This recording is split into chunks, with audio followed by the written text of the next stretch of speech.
संस्कार भारती के कार्यक्रम में मुख्यमंत्री पुष्कर सिंह धामी ने की शिरकत। का संस्कार भारती ने राष्ट्र प्रेम, साहित्य, कला और पुरातन समृद्धि को हमेशा बढ़ाने का किया है काम।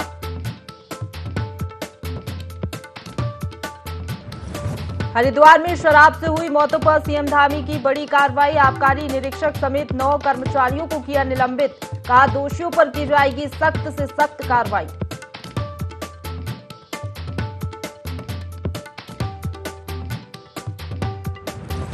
चंपावत के चाय बागान पहुंचे कृषि मंत्री गणेश जोशी। कहा चंपावत को मॉडल जिला बनाने का सरकार कर रही पूरा प्रयास। चाय बागान से बढ़ेंगे क्षेत्र में पर्यटक।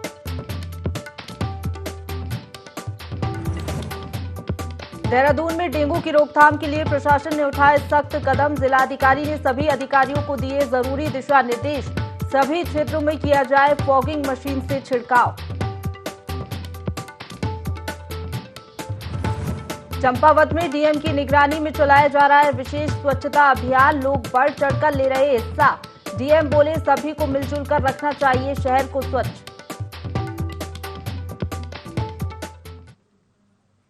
नमस्कार, देवभूमि लाइव देख रहे हैं आप। आपके साथ मैं हूं प्रशंसा। बुलेटिन की शुरुआत करेंगे देहरादून की बड़ी खबर के साथ, जहां सीएम पुष्कर सिंह धामी का धारचूला दौरा है। आज आपदाग्रस्त इलाकों का निरीक्षण सीएम करेंगे। तो आपदा पीड़ितों से मुलाकात भी सीएम धामी आज करेंगे।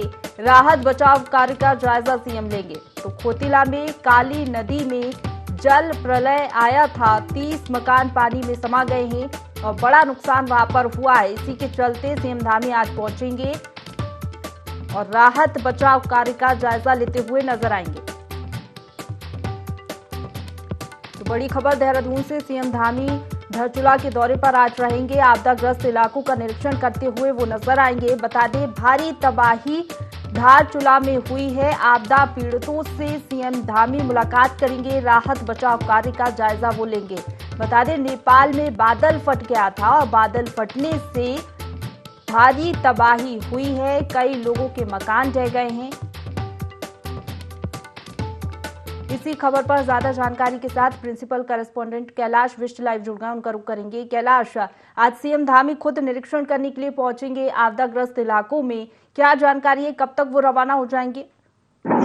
देखिए, सीएम रवाना हो चुके हैं लगभग 1 घंटा पहले और अभी कुछ ही देर में सीएम पहुंच जाएंगे धारचूला। और मैं आपको बता दूं कि काली नदी है। काली नदी के एक तरफ एक छोर पर नेपाल पड़ता है तो दूसरी छोर पर धारचूला यानी हिंदुस्तान पड़ता है। और बीच में अगर इन दो देशों को अगर कोई जोड़ने का काम करता है तो काली नदी जोड़ने का काम करती है या फिर डिवाइड करने का काम करती है। और ये जो बादल फटा था ये नेपाल में फटा था, लेकिन तबाही क्योंकि भारत से लगती हुई सीमा है तो इसकी तबाही धारचूला में देखने को मिली। और खोतिला वो क्षेत्र है जहां पर सबसे ज्यादा नुकसान हुआ है। नदी से सटा हुआ ये गांव था और 30 मकान इस जल प्रलय में समा गए हैं। और एक महिला की मौत की पुष्टि कल हुई थी, लेकिन अभी कितनी मौतें हुई हैं इसकी पुष्टि नहीं हो पाई है क्योंकि पानी का सैलाब बहुत ज्यादा है। नुकसान यहाँ पर बहुत हुआ है। कई मकान यहाँ पर तिनकी की तरह बह गई, कई जमीनें यहाँ पर जमींदोज हो गई, पानी के बहाव में यहाँ पर बह गई, मकान तो बह ही गए हैं।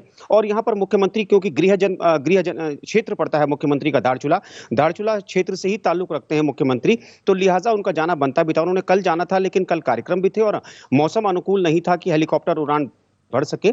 लेकिन आज थोड़ा मौसम अनुकूल है, लिहाजा आज सुबह ही वो यहाँ से मूव कर चुके हैं धारचूला के लिए। कुछ ही देर में वहां पर पहुंचेंगे और जो पहले से ही वहां पर जो राहत बचाव कार्य जो चल रहे हैं कल से ही, उन राहत कार्यों को वो जायजा लेंगे। हालांकि लगातार यहाँ पर मुख्यमंत्री संपर्क में है। आपदा प्रबंधन की टीम में लगातार जो जिलाधिकारी है उनको निर्देश दिए गए हैं। कुमाऊं कमिश्नर से लगातार संपर्क किया जा रहा है। तो राहत बचाव कार्य तेज हो चले हैं। हेलीकॉप्टर्स लगातार वहां पर रेस्क्यू कर रहे हैं लोगों का। और उसके अलावा जो बात करें नुकसान की, नुकसान का आकलन अभी नहीं हो पाया है क्योंकि अभी पानी बहुत ज्यादा है।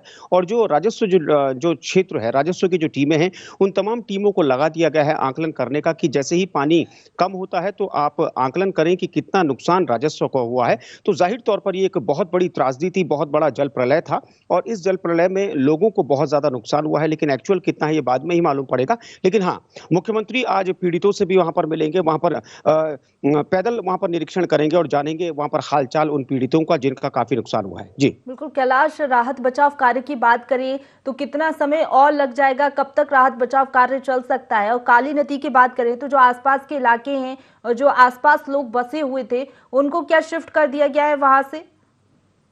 हाँ, बिल्कुल देखिए जो अन्य जो इलाके में जो लोग रह रहे हैं, जो ख़ासतौर पर जो नदी के किनारे के जो लोग हैं, उनको शिफ्ट कर दिया गया है और अभी भी प्रोसेस चल रहा है क्योंकि मलबा बहुत है, वहाँ पर रेस्क्यू करने में दिक्कतें काफ़ी आ रही थी प्रशासन को। एसडीआरएफ की टीम भी वहाँ पर मौके पे मौजूद थी, लेकिन कोशिश यही है कि जल्द से जल्द वहाँ पर राहत बचाव कार्यों को पूरा कर लिया जाए और मौसम अगर अनुकूल होता है, तो जल्द ये प्रोसेस हो पाएगा। लेकिन पहाड़ों में चूँकि रुक-रुक कर बारिश हो रही है, लोगों को दिक्कतें पेश आ रही हैं, प्रशासन को भी कहीं न कहीं दिक्कतें पेश आ रही है और ख़ासतौर पर तब जब बारिश ज़्यादा हो तो ऐसे में हेलीकॉप्टर को उड़ान भरना पॉसिबल नहीं हो पाता, तो वहाँ पर ज़्यादा दिक्कतें हैं। जहाँ पर आदमी जा नहीं पाता तो वहाँ पर हेलीकॉप्टर की मदद से वहाँ पर टीमों को उतारा जा रहा है, एसडीआरएफ की टीमों को। तो कोशिश यही की जा रही है कि जल्द से जल्द यहाँ पर रेस्क्यू हो सके और जहाँ तक बात की जाए प्रशंसा काली नदी की मैं बात करूँ, तो काली नदी का प्रभाव बहुत ज़्यादा होता है और अमूमन काली नदी में कई तरह की घटनाएँ पहले भी हो चुकी हैं आपदा को लेकर कर और ये जो बादल फटा था, बादल फटने की कोई पहली घटना इस क्षेत्र में नहीं है, इससे पहले भी कई घटनाएँ हो चुकी हैं इस इलाके में। लेकिन हाँ, इस वक़्त कोशिश यही है सरकार की भी और मुख्यमंत्री की भी जल्द से जल्द वहाँ पर जो राहत बचाव कार्य है उनको पूरा कर लिया जाए। कैलाश, जो लोग इस आपदा से प्रभावित हुए हैं, जिनके घर नष्ट हो गए हैं, बह गए हैं, ढह गए हैं, काफी परेशानियों में होंगे, उनको कहाँ शिफ्ट किया गया है और उनके लिए क्या व्यवस्थाएं की जा रही हैं, खाने पीने की और जो तमाम सुविधाएं होती हैं? देखिए, जो सामुदायिक भवन हैं, बने हैं, उन भवनों में उनको शिफ्ट किया गया है। कुछ को स्कूल्स में शिफ्ट कर दिया गया है और खाने-पीने की पूरी इंतज़ामात कर दिए गए हैं जिला प्रशासन द्वारा और जो तमाम जो टीमें हैं, अलग-अलग विभागों की जो आपदा में जिनकी ड्यूटी लगी हुई हैं, तमाम टीमें इस वक़्त सतर्क हो चुकी हैं। अपनी जो रिपोर्ट्स हैं, रिपोर्ट्स दे दी गई हैं, चाहे वो सिंचाई विभाग की बात करें, विद्युत की बात करें, लोक निर्माण विभाग की बात करें या फिर अन्य विभागों की बात करें, तो हर टीम यहाँ पर रिपोर्ट दे चुकी है और जिला प्रबंधन जो आपदा प्रबंधन जो अधिकारी हैं जिले में जो बैठते हैं, वो भी अपनी टीम अपनी रिपोर्ट को सौंप चुके हैं शासन को। तो उसी के आधार पर ये आकलन हो रहा है, उसी के आधार पर कार्रवाई चल रही है और जो सहायता है लोगों की वो लगातार जारी है। जी, आप बने रहिए हमारे साथ। कैलाश, आगे भी आपसे जानकारी लेंगे। तो देहरादून से एक और बड़ी खबर मिल रही है, जहां उत्तराखंड में लगातार डेंगू का कहर बढ़ रहा है। 24 घंटे में उत्तराखंड में 13 मरीज सामने आए हैं। अब तक प्रदेश में 298 मामले सामने आ चुके हैं। सबसे ज्यादा हरिद्वार में 116 और देहरादून में 111 मामले सामने आए हैं। तो शासन ने डेंगू की रोकथाम के लिए मुख्य चिकित्सा अधिकारियों की जिम्मेदारी भी तय कर दी है। प्रभारी सचिव स्वास्थ्य ने सभी जिला अधिकारियों को पत्र लिखा है। क्षेत्र में डेंगू के उपायों की जानकारी 2 दिनों के भीतर शासन को उपलब्ध कराए जाने के निर्देश यहां पर जारी किए गए हैं। तो देखिए, लगातार हम देख रहे हैं प्रदेश में डेंगू का कहर देखने को मिल रहा है और कहीं ना कहीं इसने स्वास्थ्य विभाग की चिंताएं बढ़ा दी हैं। 24 घंटे में उत्तराखंड में 13 मरीज सामने आए हैं। वहीं आपको बता दें, प्रदेश में अब तक 298 मामले सामने आ चुके हैं। सबसे ज्यादा हरिद्वार में 116 और देहरादून में 111 मामलों की पुष्टि हुई है। तो शासन ने डेंगू की रोकथाम के लिए मुख्य चिकित्सा अधिकारियों की जिम्मेदारी भी तय कर दी है। प्रभारी सचिव स्वास्थ्य ने सभी जिला अधिकारियों को पत्र लिखा है। क्षेत्र में डेंगू के उपायों की जानकारी 2 दिनों के अंदर शासन को उपलब्ध कराए जाने की निर्देश भी यहां पर दे दिए हैं, ताकि डेंगू की रोकथाम के लिए तमाम उपाय किए जा सकें। और 24 घंटे में उत्तराखंड में 13 मरीजों की पुष्टि हुई है। तो सबसे ज्यादा आपको बता दें, हरिद्वार में 116 और देहरादून में 111 मामलों की पुष्टि हुई है।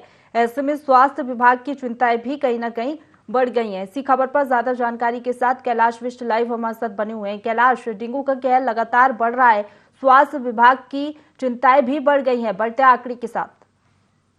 बिल्कुल देखिए, जो प्रभारी जो स्वास्थ्य सचिव हैं डॉक्टर आर राजेश कुमार, उनके द्वारा जितने भी जिले हैं, तमाम जिलों के जिलाधिकारियों समेत जो सीएमओज हैं, उनको ये लेटर जारी कर दिया गया है कि डेंगू की रोकथाम के लिए आप लोग तुरंत यहाँ पर उपाय करें। और इसका असर देखने को भी मिला है कि अगर मैं राजधानी देहरादून की बात करूँ तो लगभग तमाम हर वार्ड्स में छिड़काव किया जा रहा है दवाइयों का। उसके अलावा फॉगिंग मशीन से दवाइयाँ छिड़की जा रही हैं। लेकिन साथ ही साथ जो चौंकाने वाले मामले हैं वो सबसे ज़्यादा मैदानी इलाकों के हैं। अगर मैं हरिद्वार जिले की बात करूँ, हरिद्वार जिला मैदानी है, यहाँ पर 146 मामले आए हैं। देहरादून का भी एक इलाका, हालांकि कुछ इलाके पहाड़ी है लेकिन मैदानी इलाका भी है, तो यहाँ पर भी 111 मामले आए हैं, जिसमें 50% जो मामले वो ऋषिकेश से यहाँ पर आए हैं, क्योंकि ऋषिकेश भी मैदानी इलाका है और चूंकि धर्म नगरी है, बाहर से भी लोग आते हैं, तो वहाँ पर भी ज़्यादा इंस्ट्रक्शंस दिए गए हैं। और पहाड़ी इलाकों में ये कम है। लेकिन चौंकाने वाली बात है कि 13 नए मामले आए हैं। हालांकि मौत की पुष्टि अभी किसी की नहीं हुई है। 298 मामले हो चुके हैं प्रदेश में, तो जाहिर तौर पर चिंता का विषय है और लोगों को भी सचेत यहाँ पर किया जा रहा है प्रशासन द्वारा। समय समय पर यहाँ पर बताया जा रहा है विज्ञापनों के माध्यम से कि अगर पानी कहीं जमा होता है या फिर मच्छरों का अगर लार्वा आपको दिखता है तो उसको तुरंत यहाँ पर नष्ट कर दिया जाए, क्योंकि डेंगू का जो लार्वा होता है वो इतनी जल्दी आसानी से डिस्ट्रॉय नहीं होता है। तो फौरी तौर पर इंस्ट्रक्शंस दिए गए हैं कि बचाव यहाँ पर लोगों को खुद ही करना होगा, पहल लोगों को खुद ही करनी होगी। हालांकि प्रशासन ये कोशिश कर रहा है कि जानलेवा ना बन सके डेंगू, इसकी रोकथाम के लिए जो निर्देश दिए गए हैं वो महत्वपूर्ण हो, इसके लिए मॉनिटरिंग भी की जा रही है। जी, चलिए, बहुत शुक्रिया आपका हमारे साथ जुड़ने के लिए कैलाश और तमाम जानकारी के लिए। तो खबरों की ओर बढ़ेंगे, जहां मुख्यमंत्री पुष्कर सिंह धामी उत्तराखंड कला दर्शन कार्यक्रम में शामिल हुए। इस अवसर पर पूर्व मुख्यमंत्री और सांसद डॉक्टर रमेश पोखरियाल निशंक, विधायक सविता कपूर भी मौजूद रहे। मुख्यमंत्री पुष्कर सिंह धामी ने कहा कि संस्कार भारती की ललित कलाओं के संरक्षण क्षेत्र में सबसे बड़े केंद्र के रूप में पहचान बनी है। मुख्यमंत्री ने कहा कि उत्तराखंड कला, संस्कृति एवं साहित्य का संगम है। इसके उत्थान के लिए राज्य सरकार कृत संकल्पित है और लगातार इसके लिए प्रयास भी किए जा रहे हैं।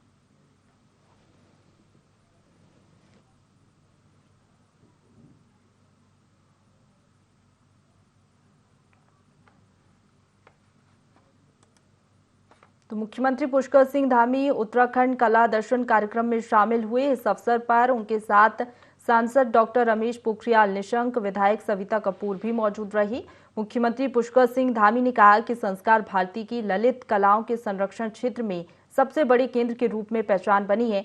आगे मुख्यमंत्री ने कहा कि उत्तराखंड कला, संस्कृति एवं साहित्य का संगम है। इसके उत्थान के लिए राज्य सरकार लगातार काम कर रही है। हरिद्वार में शराब से हुई मौत पर मुख्यमंत्री धामी ने अफसोस जाहिर करते हुए कहा कि हरिद्वार के पथरी क्षेत्र में हुई घटना दुर्भाग्यपूर्ण है। किसी भी व्यक्ति की जान सबसे बढ़कर है, इससे मूल्यवान कुछ नहीं है। इस मामले की उच्च स्तरीय जांच के आदेश दे दिए गए हैं। प्राथमिक जांच में आबकारी निरीक्षक सहित आबकारी विभाग के 9 कर्मचारियों को निलंबित किया गया है। इस घटना में जो भी दोषी पाए जाएंगे उन पर सख्त कार्रवाई की जाएगी।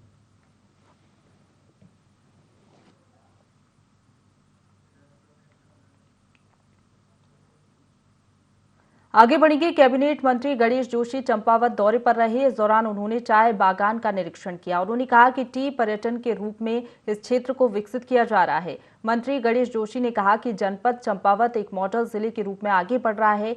यहाँ कृषि औद्योगिकी के साथ ही चाय के बागान विकसित करने के लिए कई तरह के प्रयास किए जा रहे हैं। उन्होंने निरीक्षण के दौरान वहां मौजूद निदेशक उद्यान को इस क्षेत्र में कार्य करने के निर्देश दिए। चाय विकास बोर्ड के प्रबंधक डेजमंड ने बताया कि चंपावत में कुल 27 क्षेत्रों में 7,32,000 चाय के पौधे लगाए गए हैं। इस साल चाय के उत्पादन को और भी ज्यादा बढ़ाया जाएगा।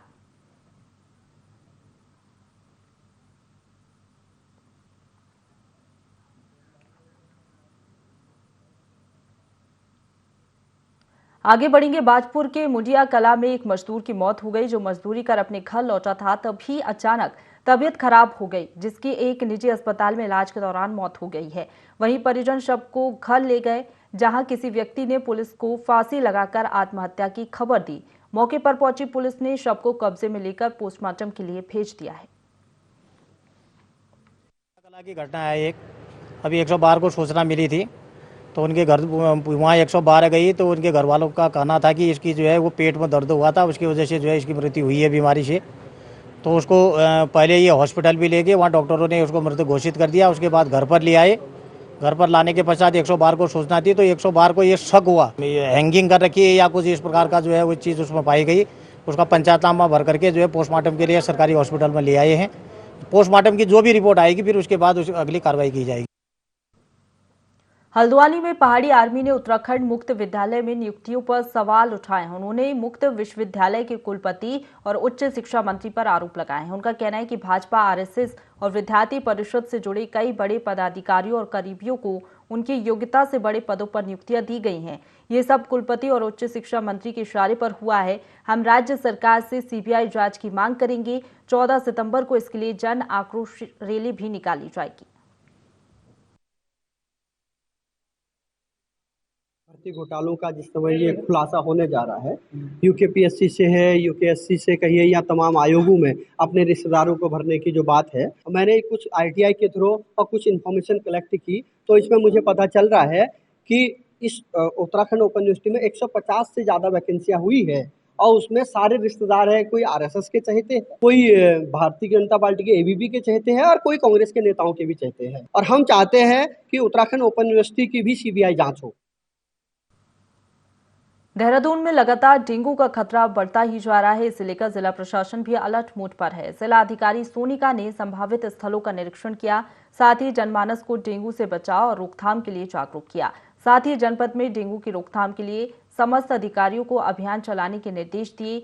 फॉगिंग मशीन से दवाई का छिड़काव करने और अपने अपने क्षेत्र में कड़ी निगरानी बनाए रखने के निर्देश इस दौरान उन्होंने दिए।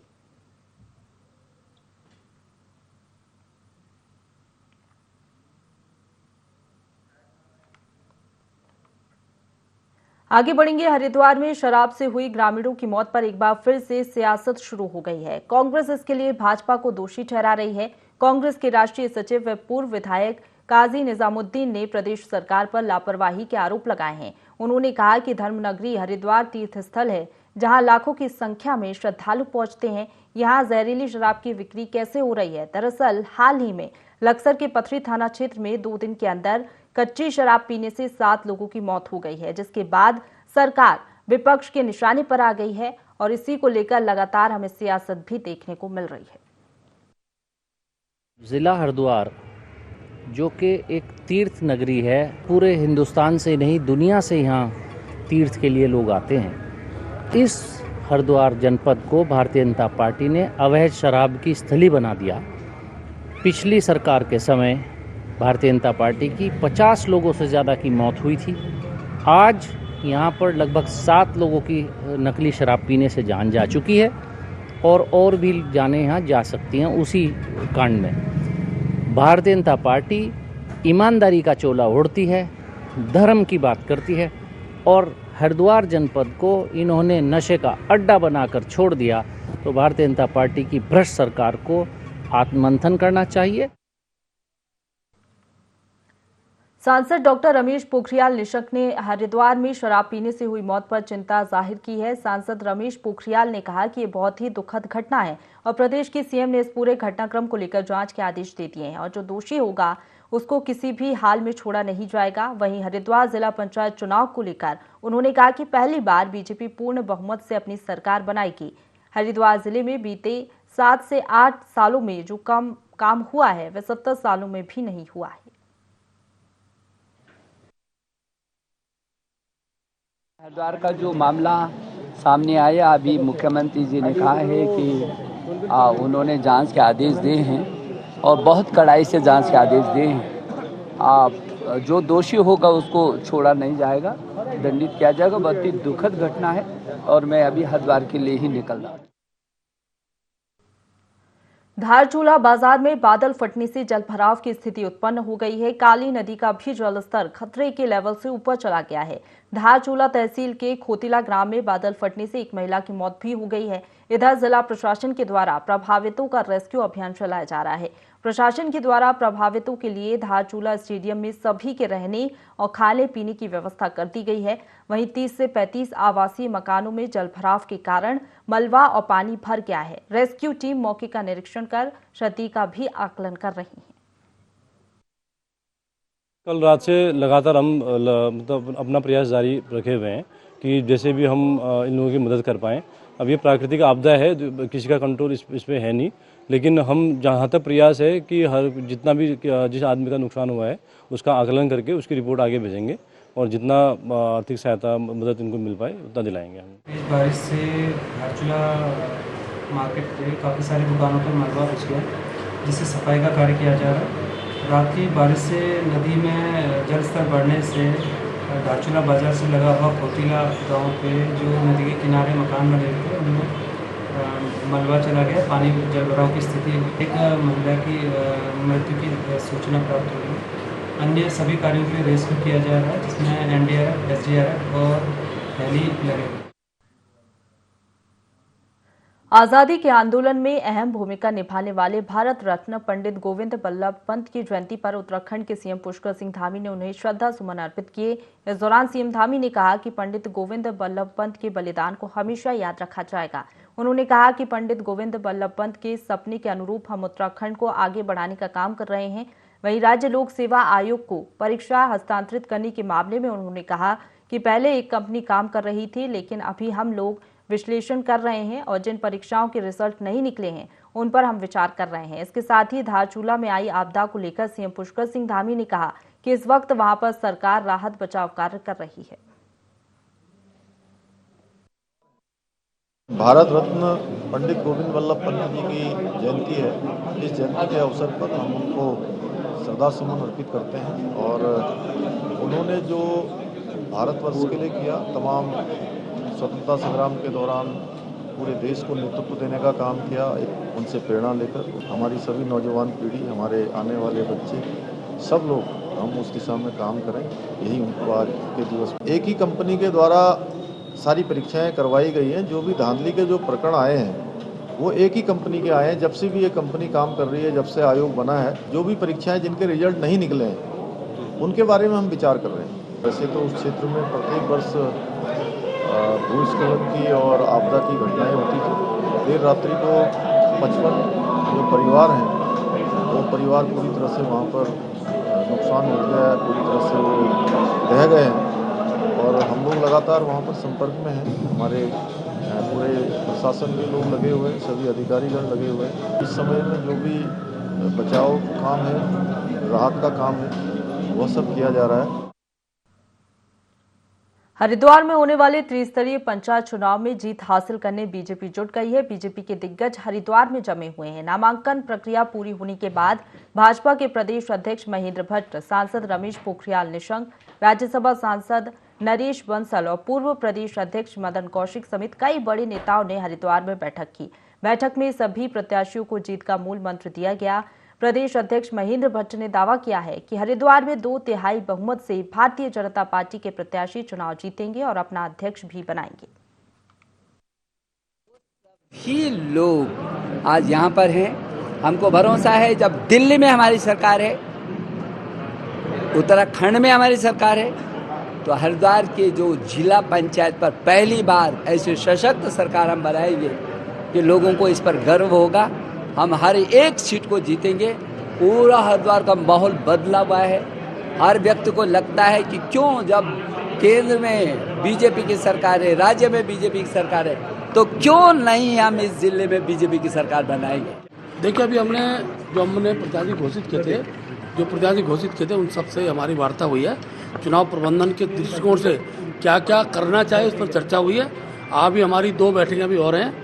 शाम को 6 बजे हमारी बैठक होगी और कल परसों लगभग जब तक ये नाम का वापसी का विषय है तब तक लगातार हमारे सब कार्यकर्ता, जो हमारे कार्यकर्ता ऐसे हैं जो हो सकता है कि किस कारण पर नामांकन कर रहे हो, उनको उनसे बातचीत करने के कैसे उनको हम पार्टी के पक्ष में बिठा सकें, इस संबंध में रणनीति। इसके अलावा भी कोई दूसरा विषय नहीं है। और जिस प्रकार का माहौल है, मैं कह सकता हूँ 2/3 बहुमत से हमारे जिला परिषद जीतेंगे और हमारा। बुग्गावाला में पंचायत चुनाव को लेकर प्रत्याशियों का अभियान अब जोर पकड़ने लग गया है। प्रत्याशी पैदल भ्रमण कर जनता से समर्थन मांगने में जुट गए हैं। अलावलपुर जिला पंचायत सीट से कांग्रेस प्रत्याशी आदेश कटारिया भी जनसंपर्क कर वोट की अपील कर रहे हैं। बता दें, आदेश कटारिया काफी दिनों से अपनी जमीन मजबूत करने में लगे हुए हैं, जिससे अब विपक्षी दलों में खलबली मच गई है। मेरी मजबूती क्षेत्रवासी होने के कारण बहुत बड़ी मजबूती है। मैं लोकल हूँ, घाट का बेटा हूँ और घाट में रहने वाला हूँ। ये मेरी सबसे बड़ी मजबूती है। सबसे पहले तो ये है कि यहाँ पे पानी की समस्या, आप देखें नालियों की समस्या, और जो गलियों की समस्या है, सड़कें जो गलियों में टूटी पड़ी हैं, फिलहाल ये समस्या बहुत ज़रूरी है यहाँ पे। और ये स्कूल व्यवस्था की सुचारू करने की आवश्यकता है। शिक्षा के लिए छोटे छोटे बच्चे हैं, उनके लिए पर्याप्त व्यवस्था नहीं है। इसी के साथ बुलेटिन में फिलहाल इतना ही। खबरों का सिलसिला लगातार जारी है, आप बने रहिए हमारे साथ।